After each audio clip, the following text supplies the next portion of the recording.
আজ হলো ফলাহারিণী কালী পূজা, তাই সন্ধেবেলা রেডি হয়ে গেছি, কিন্তু গরম একটুও কমছে না।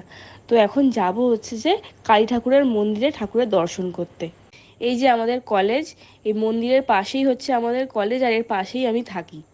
তোমরা এতদিনে হয়তো শুনে থাকবে কলকাতার জীবন্ত কালী মায়ের কথা, মা শ্যামসুন্দরী। আজ ওখানেই যাব। যেহেতু অমাবস্যা আর ফলাহারিণী কালী পুজো, সেজন্য প্রচণ্ড লাইন হবে আগে থেকেই জানতাম। অনেক দূর দূর থেকে লোক আসে, আর এখানে অনেকবার মন্দিরে গেছি, কিন্তু এর আগে কোনোদিন ব্লগ আমি করিনি। সন্ধ্যে 7টা থেকে ইশিকা আর আমি লাইন দেওয়া শুরু করেছি, শেষ পর্যন্ত 9:30টার সময় গিয়ে ঠাকুরের দর্শন পেয়েছি। আজ যেহেতু অমাবস্যা, ওই জন্য অন্ধকারে মায়ের আরতি হয়, ওটা দেখার জন্যই আজকে আসা। আরতি দেখার পর এখন ভোগ নেওয়ার জন্য লাইনে দাঁড়িয়ে পড়েছি।